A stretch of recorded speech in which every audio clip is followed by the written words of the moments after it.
Once you reach a certain level as a music producer, artists and even other producers are going to reach out to you to do business. However, there's a few things that you want to look out for so that way you don't fall for any type of trickery. After my over 12 years of experience in the music game, I've definitely noticed a few things and I want to share it with you. So today, I'm going to give you my top 5 ways to not get taken advantage of as a music producer. You ready? Let's get into it.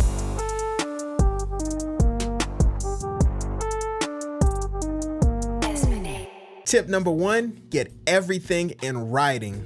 So when we're in the studio, it's really easy to just kind of forget things. We're saying stuff, we're doing stuff.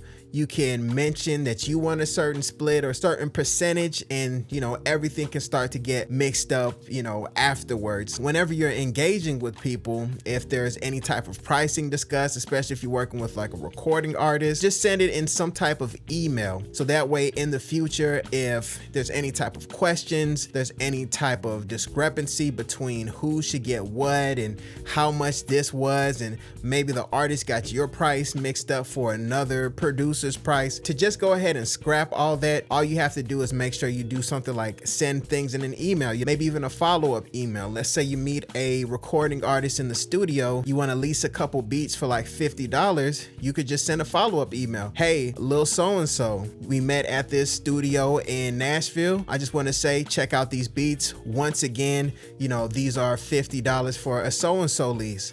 That way they can check it out. If they don't respond back for months, they get mixed up, they go on tour, they meet a bunch of different people. A lot of stuff can happen in the meantime, in between time. So having things in writing is just a way to set expectations, clarity, and standards. It doesn't have to be this big, super technical, super legal jargon, long contract. Of course, if you're at that point, definitely go the totally legal route with attorneys, especially if you're working with artists on that level. But if you're not, you're just kind of out there doing your thing as a way to not get taken advantage of, and for clarity for you and the artist that you're working with. Make sure that you have everything in writing. Tip number 2 is to trust your instincts. And this really comes in handy whenever we're speaking about things occurring online. If you meet someone in person, you shake their hand, you can kind of get a vibe for them. You can get a feel for them. I've met a couple people here and there,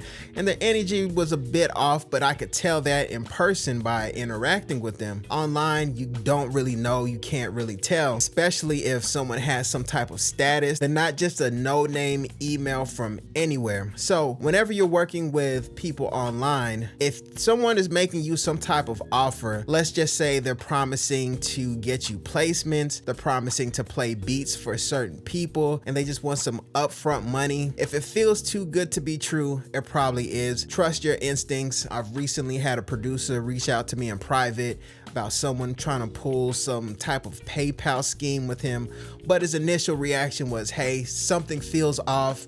Let me reach out to Desmond and see what he thinks. And turns out that person was trying to pull some type of scheme. Trust your spidey senses. Once they start tingling, things don't quite feel right.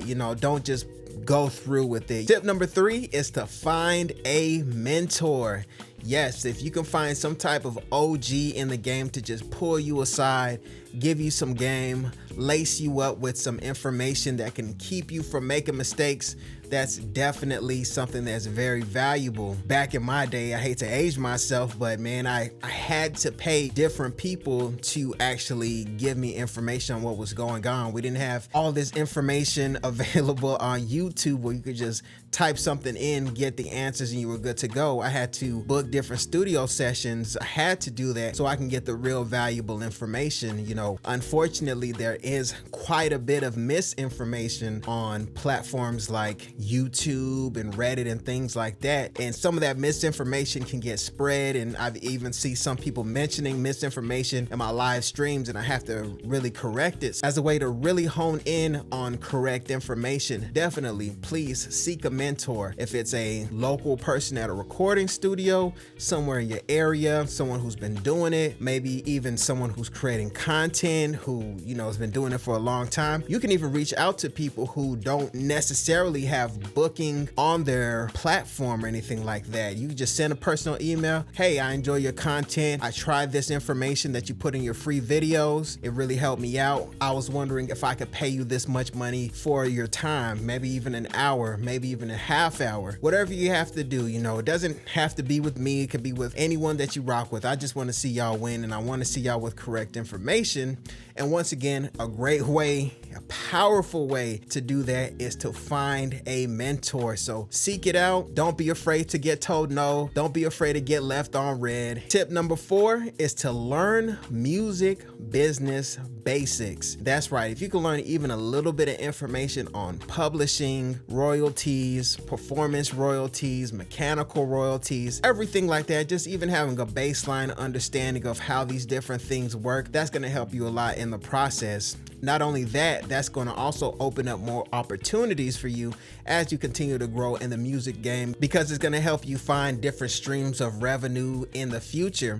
Whenever you're educated on some of the music business basics, you can start to understand if somebody doesn't quite know what they're saying. You know, like they say in the streets, game recognized game. And if you can understand even a little bit of this jargon, you can peep out who knows what and who doesn't know what. So that way you could just be more armed with knowledge. I promise you it goes a very long way. All right, and tip number 5 is to stand on business, not on ego. So what's the difference? Standing on business is asserting yourself with the knowledge and understanding of your value as a music producer in the music game. And that's not just relegated to just musical skill, it's the understanding of your branding, your value, your demand, what kind of deal is going on in your position within that deal. I understand that there's a lot of controversy and back and forth between loop makers and bigger producers. It's almost like every other day I see some type of post of both gangs going back and forth, but a part of that is knowing your value in the context of what's going on.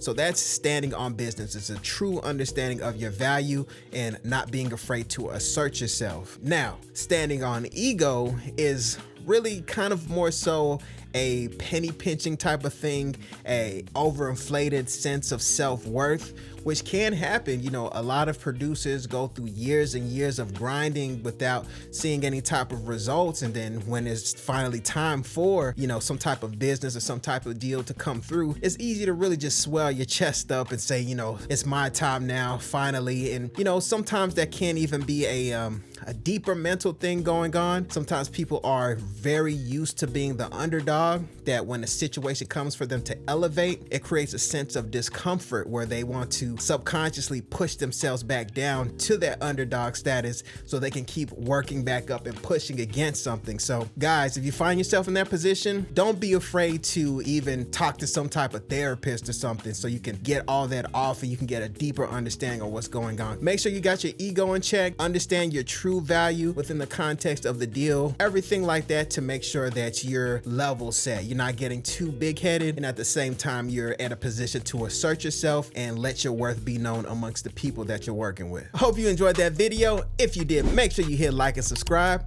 My name is Desmond A, and I'll be back with more great videos. Peace. Desmond A.